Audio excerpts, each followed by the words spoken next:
It it looks like I'm live, so I'm gonna explain the concept for today. What I have is this broken apart USB keyboard, essentially. This was a toy that I purchased years ago to make video game controllers with, and now I have a bunch of wires poking out of it for W, A, S, D, F, and G. Not sure what my screen just did there. I hope the stream is still alive, but the idea is to take this in the same way that we can open up the keyboard inside of Audio Tool for a MIDI controller. We're going to attempt that by connecting the charge here on these. So, first thing first, I want to explain that I find decently humorous is that this requires a ground, which is really inconvenient. So the best method I've had for keeping a grounded source on this is these alligator clips that actually it came with. The issue is these are the only alligator clips I have. It's the only thing that's consistently gonna stay attached to the little ground at the bottom there, because it has these two little holes that these stay on. These are tiny, tiny clips. And if I were to, say, use my body as that, well, that hurts. And whenever it pinches off, it actually draws blood. So the solution is not to ground it to myself and to attach it to any other metal object. Just hasn't really done the trick because I guess there's just enough plastic covering on all the metal that I have here in my home studio.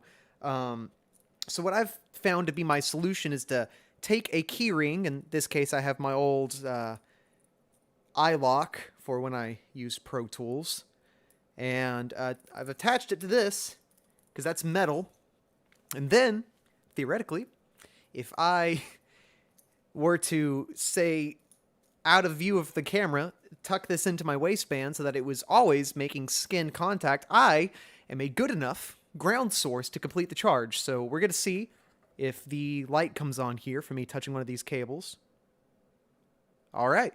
And there we go. We are completing the charge on these. So the next thing to do is to make sure that I can actually get this going with Audio Tool. So I'm going to get this set up here. And you're seeing my stream, but now you should be seeing Audio Tool. Very nice. Just had to check that that is indeed working. And I have a track here. Now, what I've done, because there are some latency issues with me using keyboards as compared to real MIDI, what I've done is I've kept the track going the entire time. Performing an entire track off of touching wires would be extremely tedious. So what I've done is I have the entire track laid out, and the only thing that should be consistently playing, good, is the drums. Is these really simple drums. And I have everything set up to this machinist that I'm about to zoom into. So what this bad boy is doing is it has all of its cables sent out to different gates. And it's on the sidechain input. I wanted to make sure to not call that a trigger input or a sidechain input and get those mixed up. And it's just opening up the gate for all of these synthesizers you see floating around. So they're constantly playing the full song. So whenever I open up a gate, by triggering the sample that I have loaded up there,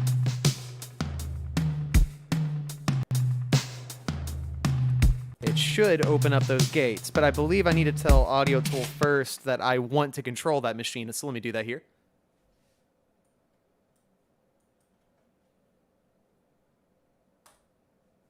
All right, and we're off. Yeah. And then no more. Because I am no longer there.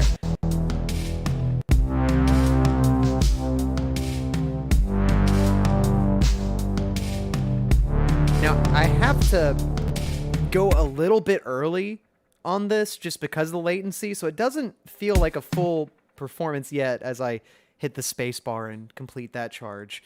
One of the other restrictions I ran into, since this is not a complete keyboard, I don't have all of the keys that I need to play every note on this machinist. So that's why I've actually drug over a real keyboard right here.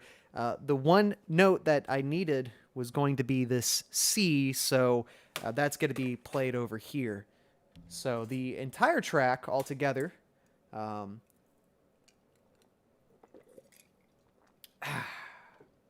should sound a little something like this.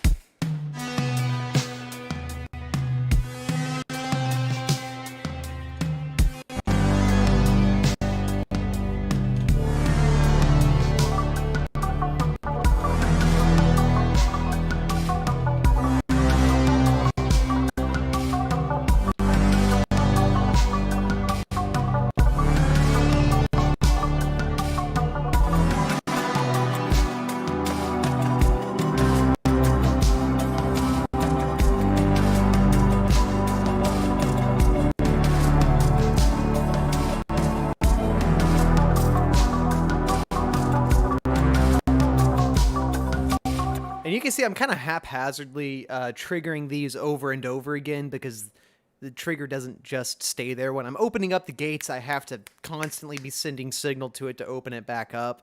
Not the most perfect workaround, but I've been having a lot of fun with this setup. Shout out to Tyga Mike, who helped me get this whole thing running with this contraption yesterday. Hoping to get some real MIDI controllers placed in here for better performance, a little less of this kind of stutter issue that I'm having right now. I'm really taxing out my laptop. I do have a bunch of synthesizers here. Matter of fact, even a newer one, this Micro Korg, that I'm pretty sure I can actually get running MIDI USB on. But every other time that I've used, say like this DX7 or this Roland, I've needed a translator with a 5-pin. I used to have this old Focusrite 8i6 second gen, and it had two MIDI input and an output on the back of it, which was wonderful, but that has since died. So now I have a newer Focusrite 2i2 for stereo input, and it doesn't have the 5-pin MIDI on it. So I've been trying to find different workarounds recently so I can actually still be performing some of my music.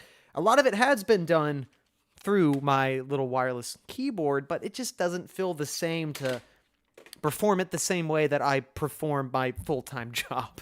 So I wanted to set up something a little bit funner for that. I'm looking into some other things. I just have not wanted to spend a whole lot of money here recently. So thank you so much for joining in. I'm going to go ahead and close down the stream.